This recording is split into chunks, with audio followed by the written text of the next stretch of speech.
Thank you for tuning in to today's episode of the Breaking Changes podcast. I'm your host and chief evangelist for Postman, Ken Lane. With Breaking Changes, we explore topics from the world of APIs, but we look at things through the lens of business and engineering leadership. Joining me today, we have Mamta Suri, Senior Manager for Software Development at Time Tracking for Workday. Conversations like this one I had with Mamta is why I do Breaking Changes. It helps me learn a lot about the API operations from people who are in the trenches of these enterprise organizations, but it also pulls me out of my bubble like Mamta did when she turned the tables on me for this interview. Let's start with the basics. Who are you and what do you do? So my name is Mamta Suri, and I'm a senior engineering leader at Workday. I've been in Workday for about 7 years, and prior to that, I was at Oracle, where I was in the Fusion middleware group, and I was there for about 8 years. My background is both in computer science and biology, so I've even worked in a medical instruments company as my first job out of the college.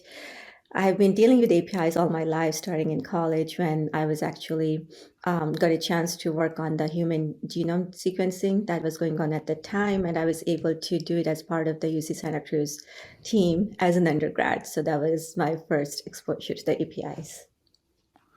Exciting. Is that what steered you toward technology, would you say? Out of the bio realm? Yeah, so I actually, when I started college, I was going to be a doctor. So that was the path I was on. And then I started taking some computer science classes just as electives. And I'm like, oh, this is interesting. So I decided to take more. And then I met with my counselor and I said, I want to actually major in both. I can make up my mind. So help me do that. So I double majored in both biology and computer science. And I knew at that point that I don't want to go as a medical doctor because I was not very, like just the thought of like when I volunteered at an ER and seeing everyone there, the conditions they came in. I have a lot of respect for doctors, but for me, I could not keep myself separate.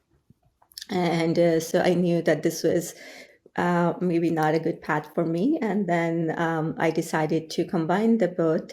And that's where I landed at my first job for a medical instruments company where I was working on the software side, but it was for those MRI machines that you see in hospitals. But this was more for research.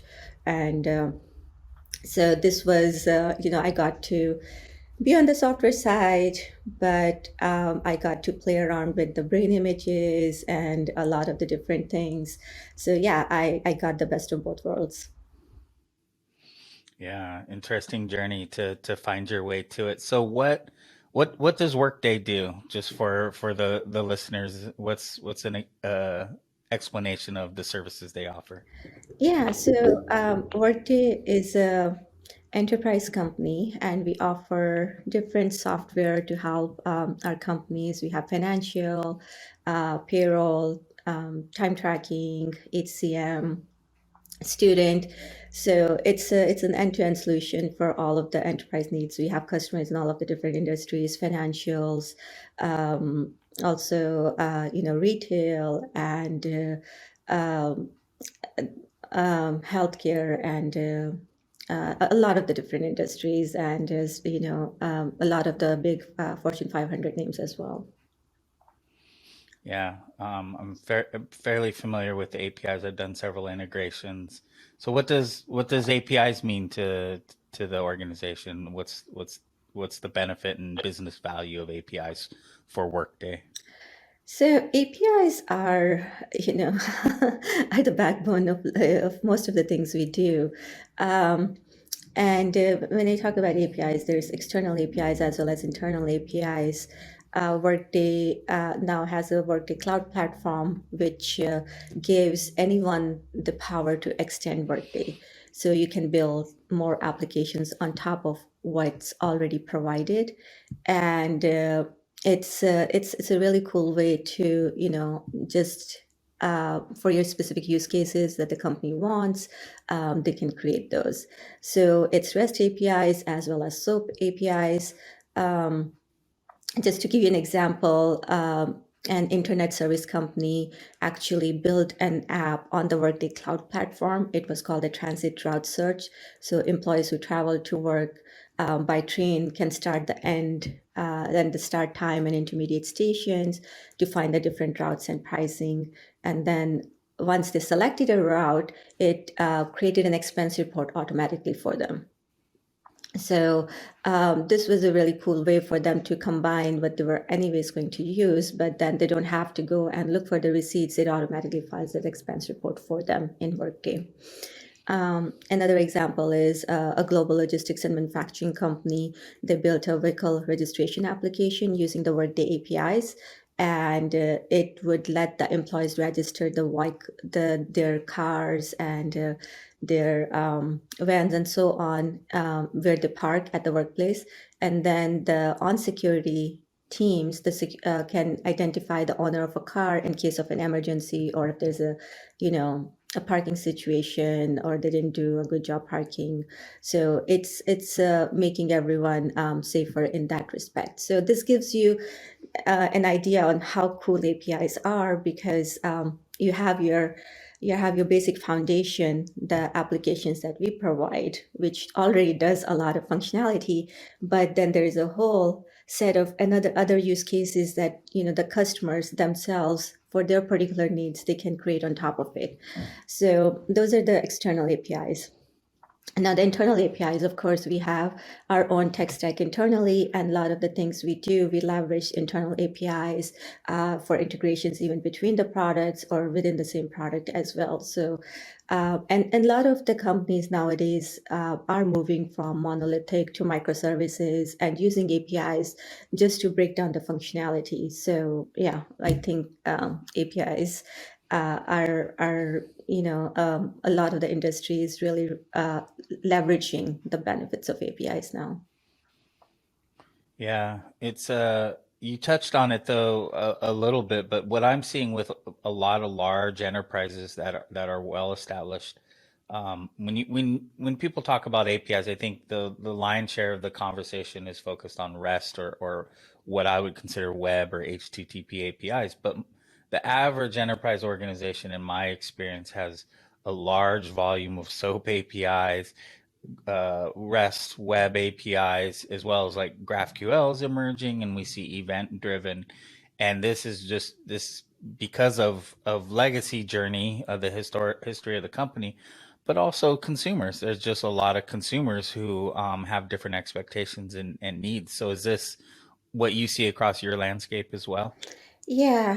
So we have SOAP and REST APIs for the products themselves. So I just basically talked about the Workday Cloud Platform earlier, but each of the products themselves have public APIs as well that the customers leverage for integrations or for data management. And yeah, we support both REST and SOAP APIs, and that's because the customers may be using SOAP. That's what they're comfortable with, or that's what their integration is. That if there are any third party vendors they're using between Workday and their instance. So that is something. And GraphQL, like you mentioned, is definitely picking up. GraphQL has a lot of flexibility, and it instead of the rest where you have to write an API for each of the things that you want, GraphQL provides you that flexibility. But yeah, I don't see a lot of GraphQL even when I read the industry newsletters, that there's a lot of talk about that. So which I would think that people would be more integrating the GraphQL into it. So yeah, to answer your question in a long way, yeah, I think SOAP and REST are here to stay. Yeah. Yeah, I'm seeing quite a bit of expansion with GraphQL, but it's nowhere near the scope of REST and SOAP. I mean, SOAP is still such a massive part of our user base. GraphQL is growing, and I see it over HTTP, but also I've seen it over WebSockets, so real-time event-driven GraphQL as well. But It really comes down to, I think it's going to take a while for it to emerge across the enterprise and people develop the skills they need to understand GraphQL. But we're big proponents of what we'd consider a diverse API toolboxes. There's no one way to build APIs. You got to acknowledge what your consumers need and really build that. So, how talk to me about the different roles that are available across or involved in the delivery or operation of a life cycle at Workday? Is it just developers? Is there Q&A? Do you get product managers? Is it a growing spectrum of roles? Yeah, so we have, our Scrum teams consist of very close collaboration with product managers, QA, developers, and automators. So it's not one person's, one role's job, but yeah, it's very close collaboration because each role has their own expertise. The product managers know the product really well. They know the customer base. And they interact with the customers. The developers, of course, are the experts in the technical expertise and very close to the code base, so they know what will work, what will not work, and have those discussions. And QA kind of combines, they know the product, they know how to test it, they want to, and we want to make sure that our customers get the highest quality of the deliveries of the features. And they're really, really core to making sure that we do that. And of course, along with developers, automators also come into the picture to make sure that when we're building on top of existing things and the new features as well, that we continue to have good automation coverage so that we have that high quality. Workday has a goal of having 95% or more customer satisfaction rate, and every year we beat that. So that's pretty Wow. important to us to have, make sure that we are meeting customer needs. Yeah, so I mean that really speaks to a business alignment. In a lot of enterprise organizations, I see there's still a chasm between the IT and business groups when it comes to APIs often, and the APIs aren't always um, they might be sound technically, but they're not products and they don't really fit a business outcome or business goal. And so um, having those feedback loops and having those product managers and that alignment or closing that gap is pretty key to be able to achieve what not, that level of rating. Impressive. Yeah.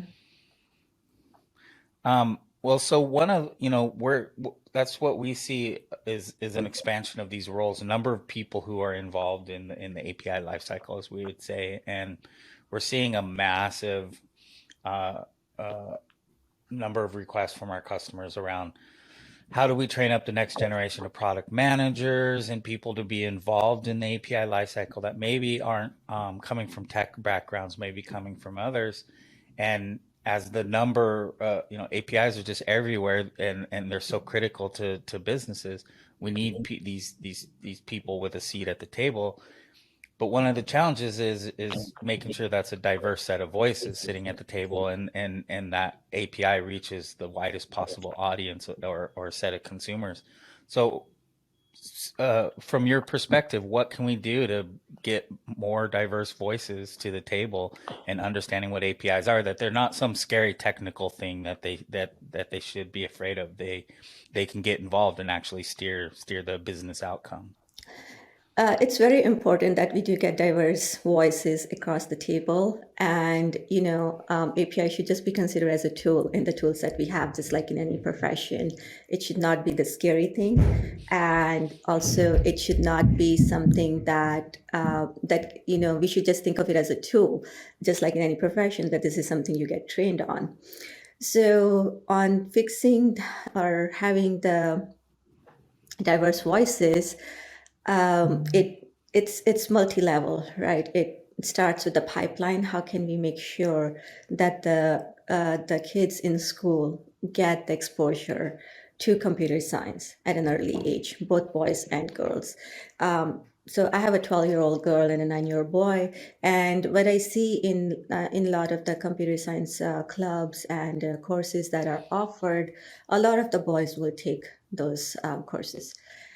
So there needs to be intentional work in this area where the parents as well as the teachers are introducing these at an early age so that this doesn't become this scary thing. And I, as a mother, I have exposed both of my kids to computer science, and if they don't like it, that's fine. But at least I've done my part. That yeah, you can do this. And what I tell my kids is, it doesn't matter what profession you go into later in life. Whether it's medicine, or if it's music, or if it's whatever it is, technology is going to be there and coding is going to be there. And if there's coding, APIs are definitely going to be there. So, as long as you understand this, and this just makes your life easier. So, introducing kids to this concept at an early age is very important. So that's the pipeline thing. Second thing is, once women are in the workforce, and how do we make sure they stay in the workforce? In 2020 December, a McKinsey study came out that when a lot of people were dropping out of the workforce in December of 2020, all of the people who dropped out of the workforce were women. It was 100%. That's a very scary statistic. So why is that? Why is so many women dropping out of the workforce? Well, there are a couple of reasons. One is women traditionally have more at-home duties than men. So we need to level that field. Second is that women a lot of times don't have mentors or role models to look up to in the workplace.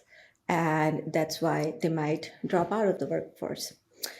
There are definitely things we can do, making sure they get the support. There are flexible, for care. And I was just talking about parenting role, but also caregiver role, right? It could be even parents, older parents, and it could be both men and women. So having those flexible policies at companies is very, very important, so that people are able to do the work job as well as what they're required to do at home. So Workday has very good policies for caregiving and parenting support. So that is a key to make sure that we keep more women in the workplace. Another thing is, are those women growing up? So, when it comes to making those decisions, are they going up the ranks? So how is their career advancement? That is also important. Again, it comes down to role model, it comes down to mentors, and it also comes down to a little bit intention on women's part, raising their hands, saying, "Yeah, I'm ready for the next role."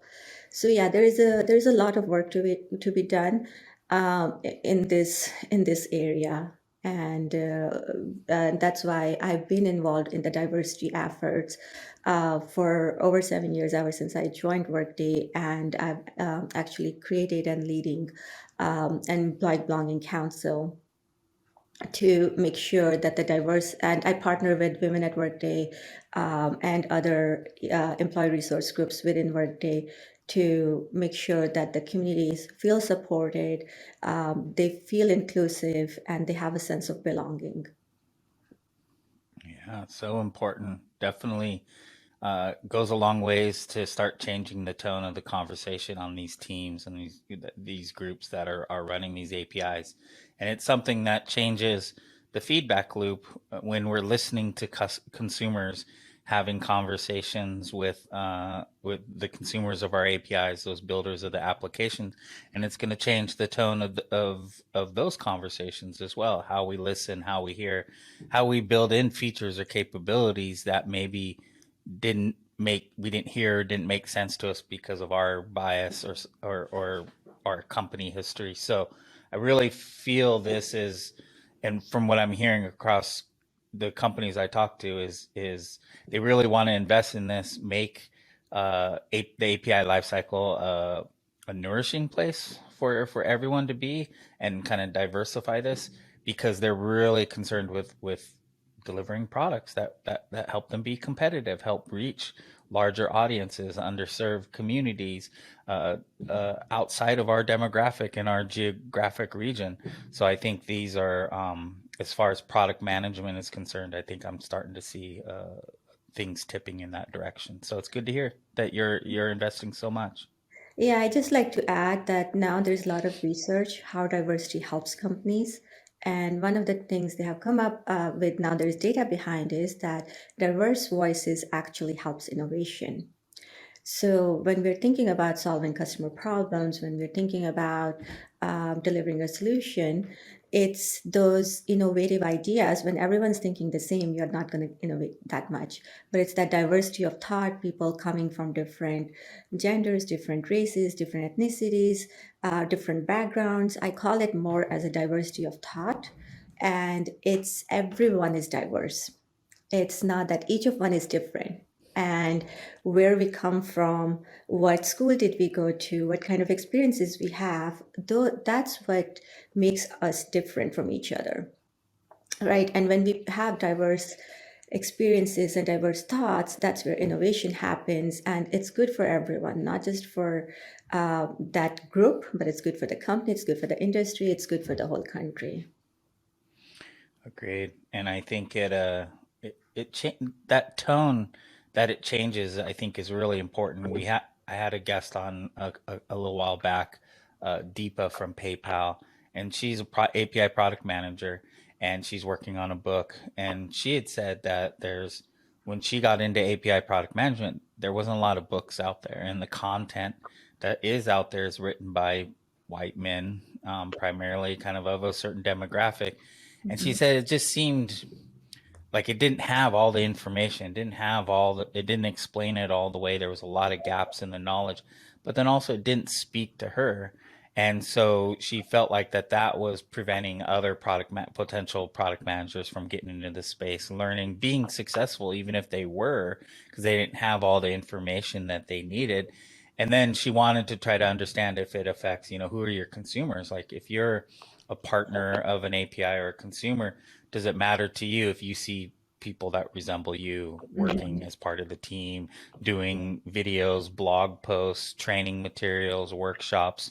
So I think it goes a long ways, downstream and as part of the API product lifecycle, but also the consumption of APIs as well. So Yeah, and that's so true, right? The dialogue is getting changed, and I'm so glad that Deepa is writing this book.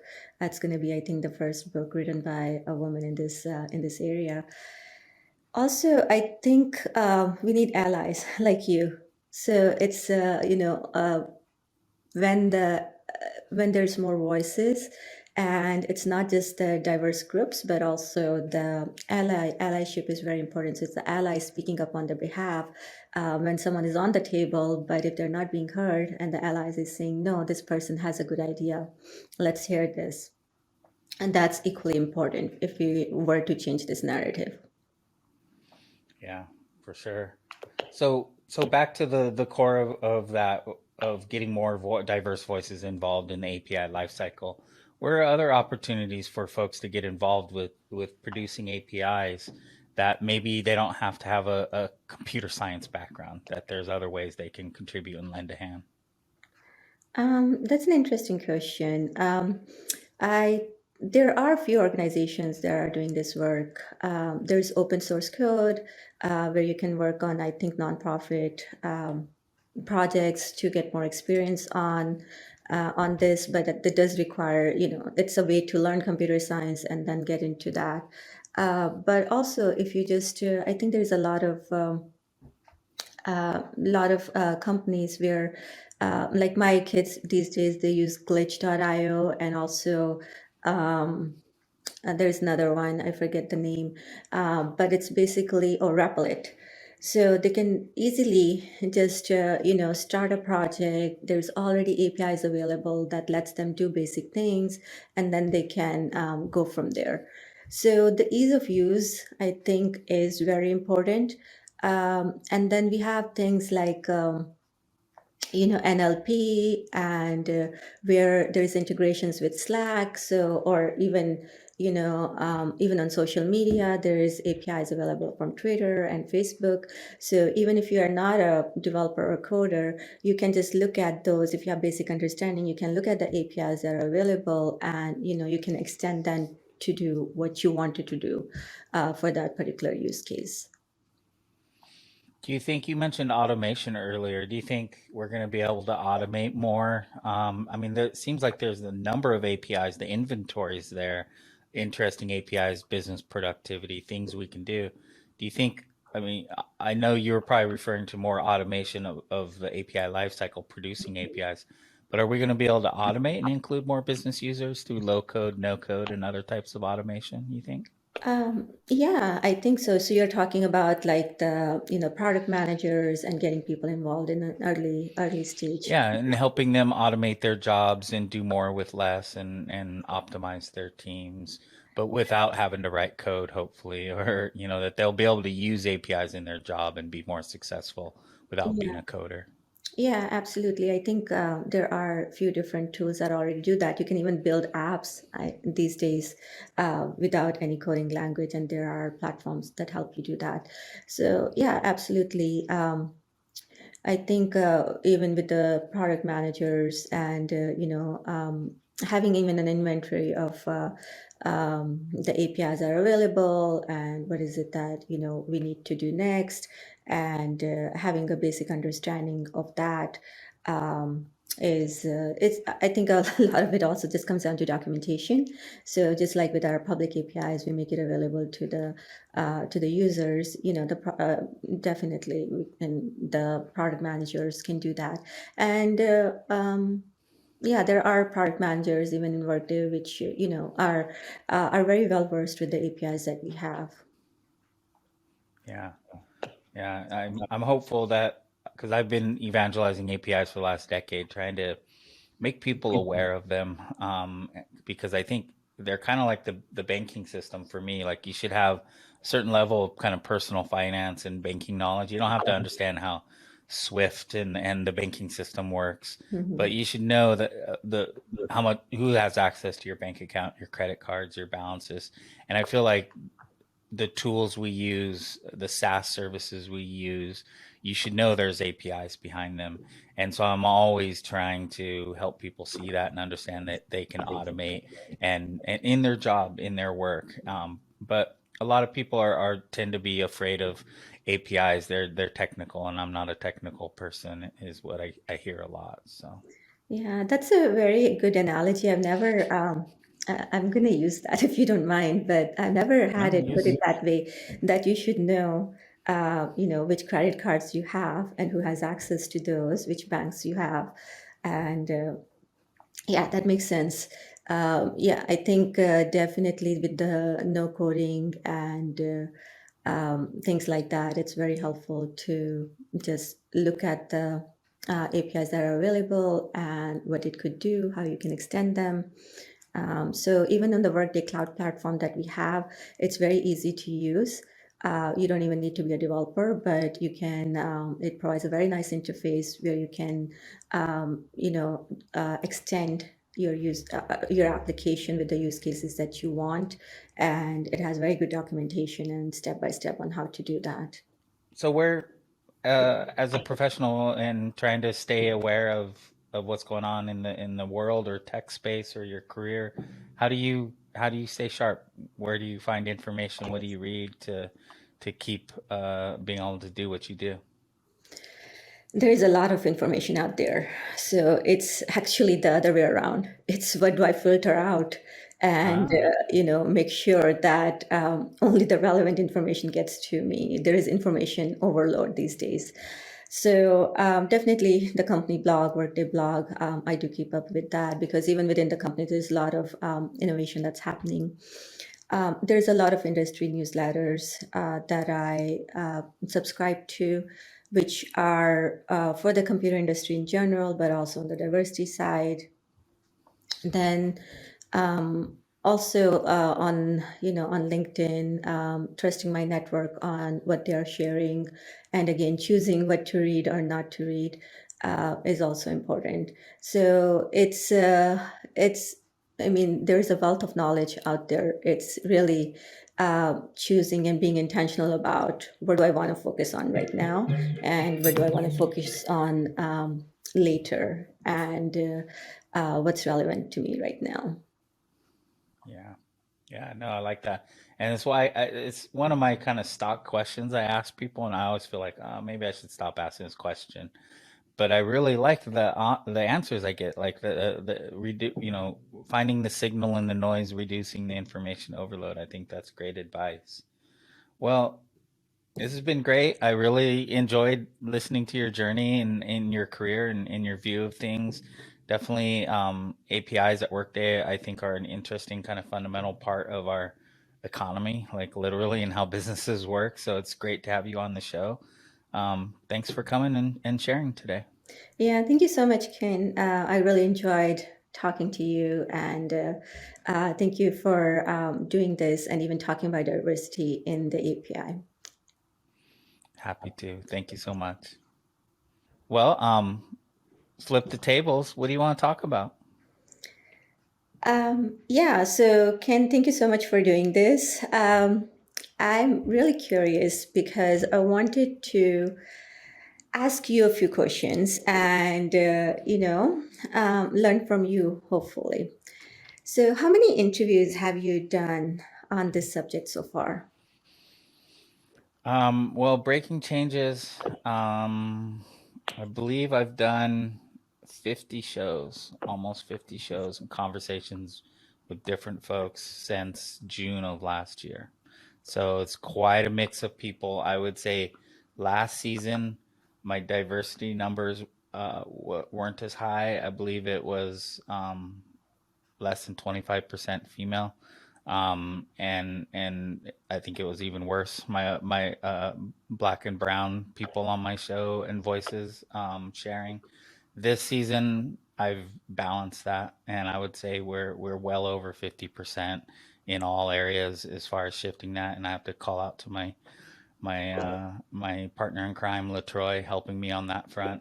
So I feel like the last 30, so the first kind of 20, 24-ish, and the last 30 have been out of my comfort zone as I would say white male living in the west coast of the US working in tech, and both voices and diversity, but also international too. I'm really been doing a lot more interviews on other continents and other views of the world, so it's been very rewarding. I'm enjoying it. That's great to hear. And I'm really happy to hear that you're over your 50% or almost 50% in this season. Yeah, so tell me, since you have done a big number of interviews, what are the top three insights you gained by interviewing different people in this industry? Um, I mean, I wouldn't say I gained, but it's over resoundingly enforced what I already suspected. What kind of put me on the trail of APIs back in 2009 and 10 is um, the APIs aren't what matter. It's the everything that happens around them and what gets enabled, the business outcomes, the business use case, the feedback loops that exist. So it's very much the value and why APIs matter is squarely in the human camp. And every like the majority of speakers on my show have acknowledged that. And I would say similar to what we talked about in our show was API product management is one of the most important aspects of the conversations I'm having. And I would say this is not just breaking changes. I have 5 to 10 customer conversations, Postman customer conversations each week. And I also hear it there as uh, tech led or tech driven APIs are great. There's a lot of need there. The technical details are important. But if they don't, or if they're not in alignment with business outcomes and have business stakeholders involved, they're just not meaningful. And so that's, I would say, the top thing that I'm hearing. So having product management and the business cases around what the APIs can do, not necessarily what those APIs are. Correct?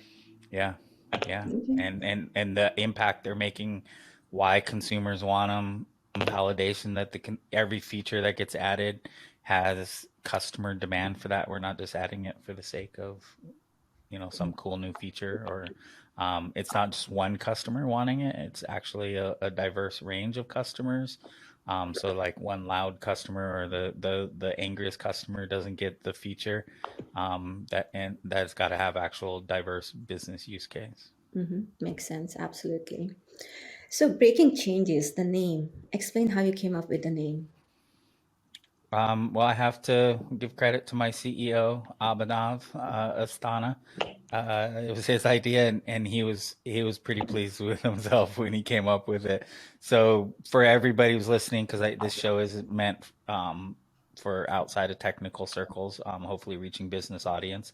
But a breaking change is in technical speak is when you put out an API, it has certain properties and characteristics. You can, so kind of like a web page URL, you can change the parameters of the URL, the queries to make a different search. Say you're searching for products on a website, or in this case, an API. Uh, when you release the next version of that API, if you remove some of those parameters or you change a name, um, it'll break people's applications or integrations.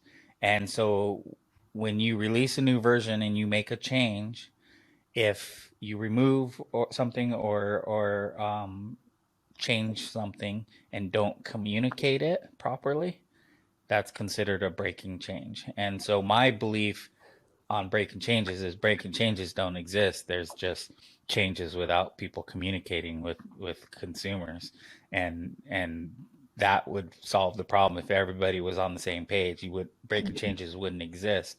But Abhinav thought it was pretty clever because it's one of the top pain points in the API space. So, and Postman's a testing tool. Like Mhm. we help you not identify breaking changes before they go into production. And so Abhinav thought, oh, newscast or podcast about the API space with information and news and knowledge. Why don't we call it Breaking Changes and kind of make a play off of that? So Yeah, that's a clever name and very catchy. I thought it was Um, good. yeah. So there is a lot of talk about diversity these days, right? And you mentioned that earlier as well. So from your interviews, what are still the challenges that, from your perspective, you see that women are facing? Well, I would say currently, like, and as a manager, I'm seeing this. I have a team of 25 people that I manage, and watching, and the conversations I'm having on Breaking Changes is it's that home load that you talked about, that imbalance that exists in the home environment. Uh, that combined with work is like the biggest challenge. Is like, all right, well, I gotta quit. I'm gonna go start a business, or I'm gonna go work in something to pay the bills, but I gotta be at home. I gotta juggle kids. I gotta juggle schedules. And in a COVID reality, I've seen a lot where that pushed people over um, the breaking point where they leave a perfectly good job or career to prioritize the things that matter in their life. And so I saw the COVID version of that. But I would say second to that is just not and this is one that I struggle with a lot. I work really hard to try to shut up and be quiet in meetings, and get better at stopping and listening, and creating pauses for people to speak, rather than me just dominating the conversation. And so once I kind of was woke up to that, like I would say I didn't really start seeing the effect of it until like 2012. I hate to say I'm pushing 50 years old, and I really, until my wife kind of clued me in, um, pretty like pretty aggressively to it. It's like you're being very loud and you're dominating the moment, and you're really not giving people the oxygen or the space to speak. Anyone, other men, women, anybody. And so once I saw, like, I thought I was just being smart and I thought I was just contributing the conversation. I didn't realize I was shutting other people down and not leaving room for people to speak. So I would say from my vantage point, that's the biggest is we just don't carve out the space for other people to jump in, have a conversation, lead, own, and I think white men and white men specifically in tech we need to learn to be quiet and listen more. So how you know that's very true that a lot of times either there is no space to speak, or there might be, even if an idea comes, that may get overtalked or not even considered. And that's very common. It's been happening for years. And like you said, once you got conscious of it, you're trying to do better. But how can we even make people aware of it, where they don't have aggressive wives who point this out to them? Yeah.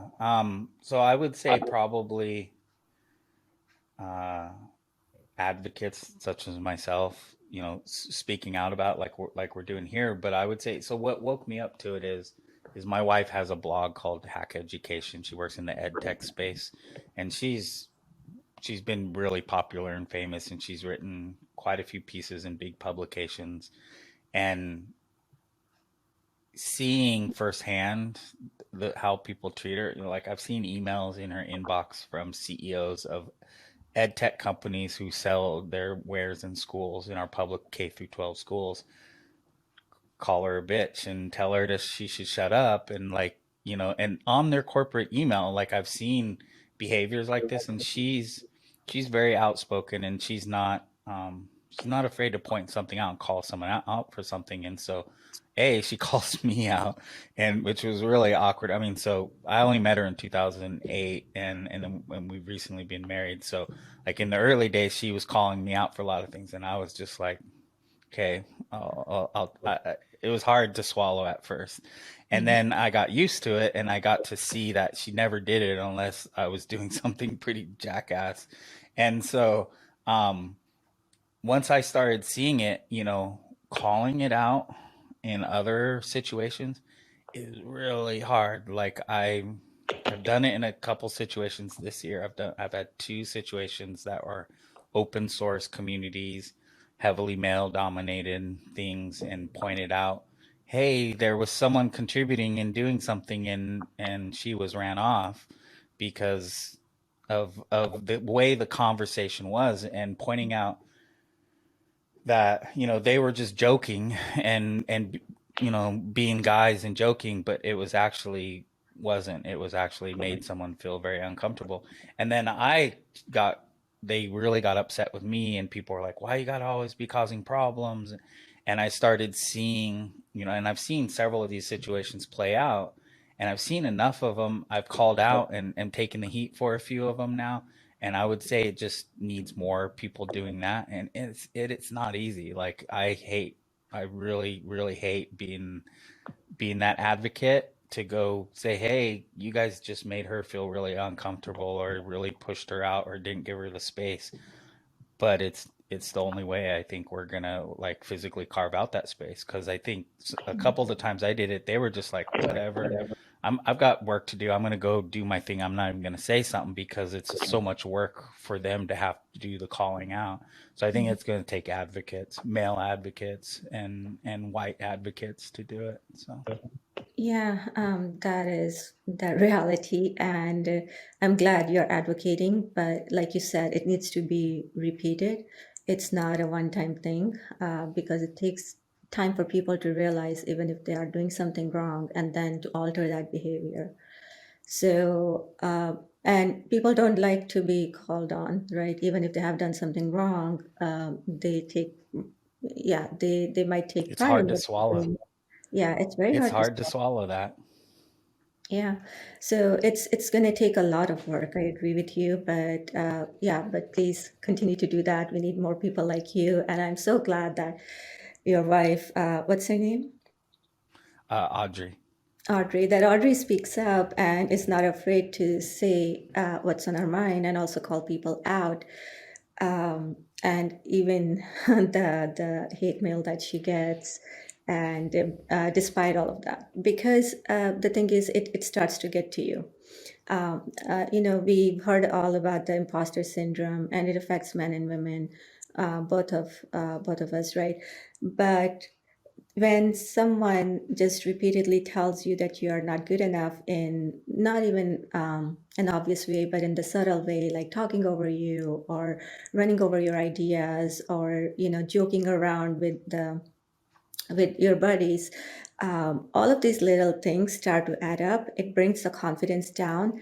And a lot of times women actually already have to do more work to prove themselves. And when this starts affecting their self-confidence, then the more imposter syndrome keeps, they're going deep into that. And then that's what we have. Then more women start leaving the workforce, and not just women in general, but like other minority groups also. So yeah, this is. But I'm glad that we're having conversations, because every little bit helps. Although there is a lot to do, but what I've realized is that every little bit helps. Even when you called out that group in particular, it helped. And then someone else might get the guts to then speak up, and then call out, no, don't do this. This is wrong. And we need all of our allies, and to speak up, to be our voice when we are in the room, and also more importantly when we're not in the room, because then there are back talks and other things that happen that we will not even be aware of. So thank you for doing that. Yes. Um, can you tell me, 10 years from now, what do you envision the future will be?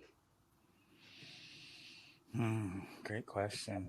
Um, well, so I feel like, wouldn't say I'm working myself out of a job, but similar to the web, there's no more web evangelists out there advocating for the web. Hey, you should do a website. So APIs, I feel like 2016, I kind of went over the mark where mainstream businesses are doing it. It's gone mainstream. Everybody's got APIs, every type of organization, every business sector. So I think there will always be a role. I'm chief evangelist, and I'm known for my blog called API Evangelist. But I don't think there will be any more evangelizing here. But there'll still be a need for the information, the knowledge, the practices, the standards, everything else I do. So I don't think I'm working myself out of a job. But um, I think where it's all going to be is it's all going to be a lot more plug and play. It's all going to be like, I think the automation that we talked about, like people will just be able to connect the different softwares they use. There will always still be friction because, like, most of the friction with integrating with APIs and keeping them going isn't technical. It's actually rate limits and unreliable APIs and startups going away or being acquired, or there's a number of reasons why it's hard to connect different companies together.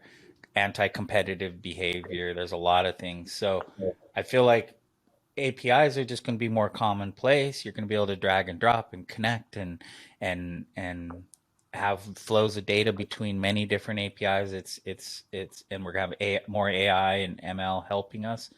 But I think what's going to be really big is the politics of APIs is what I would consider. So I see the API space in a Venn diagram of three spheres. It's technical, it's business, and it's the politics. And Mm-hmm. so the politics of APIs is already shaping it. It's like the FTC investigating Facebook for anti-competitive practices with their API, when it comes to Instagram and WhatsApp. It's healthcare interoperability, like you're seeing with, Mm-hmm. if you do business as a state in the United States with the federal government, with Center for Medicaid and Medicare, you have to have a fire compliant API. So it's going to be things like that that are more mandatory in industries that are utilities, energy, like critical type things. So you're going to see more regulation. But it's just going to be more of the same, but there's going to be more privacy, PSD2, GDPR, or not, sorry, GDPR and CCPA. Too many Mhm. acronyms in my head. So privacy things like GDPR and CCPA kind of giving users more access to their data. But so the net in 10 years, like most of the conversations is going to be policy, legal, uh, kind of governance within the enterprise, things like that. It's going to be more business and politics rather than just tech and business, if that makes sense. Yeah, and I wish there was more interoperability also, which we are lacking in Yeah, some cases. agreed. iOS APIs and Android APIs are a great example of that, where, if you have to build a native app, you have to actually build it twice in both languages. There are wrappers coming around on top of it, which makes it easier. But yeah, the interoperability and the politics that you talked about, I think also affects that. But Yeah, yeah, more agreed. regulation is also, as people are understanding the privacy issues around it, the ethical issues around it, it's more coming into light. But I feel it is, even our politicians who are making these policies or are proposing these policies, even they need to be up to date with all of the different things that are going on. And we are just moving at such a fast pace that it's like really hard to catch up. Agreed. Agreed. Yeah. Um, so, thinking about my last question, we already talked about as an ally what we could be doing better. And as a API developer, what can we be doing better? Mm. Um, Simplify and standardize things. Don't, um, in the API first reality that I live in right now is you trying to encourage people to be design first and invite more stakeholders to the table. Kind of slow down a little bit, be more thoughtful, make sure everyone's on the same page before we release that next version or that new API. And a lot of developers are resistant to that. We're just like, get out of our way, leave us alone, let us do what we do. We're trained programmers. This is what we do. We're coders. Um, I don't want to listen to business stakeholders. I don't, you just see a lot of those legacy kind of illnesses from the IT and developer space still present. And I think as a developer, like, you want to do good work, you want to do quality work, you want to feel accomplished in your job. I think what you and I talked about earlier around the API product management, like, embrace more of that process. It's not like only a small set of what you do is actually writing code. There's so much more in what you do. And I think if we, because I'm a programmer, if we embrace that, I think the the producing and consuming APIs is going to be more inclusive for more people. It's less hostile, it's less aggressive. I think if we embrace, I'm not saying we have to embrace design first. That's just one approach, but we need to slow down and not just be solo cowboys delivering APIs. Yeah, absolutely. Thank you so much, Ken. I really enjoyed our conversation, and thank you for sharing your thoughts with your viewers. Thank you so much. This has been great. I love this. By the way, everyone, this was her idea to flip the table and interview me. So I'm very thankful for being here. Thank you for having me. Thanks again to Mamta for stopping by. For more on Mamta, you can find them on LinkedIn, and you can learn more about Workday at workday.com. You can subscribe to the Breaking Changes podcast at postman.com/events/breaking-changes. I'm your host, Ken Lane, and until next time, cheers.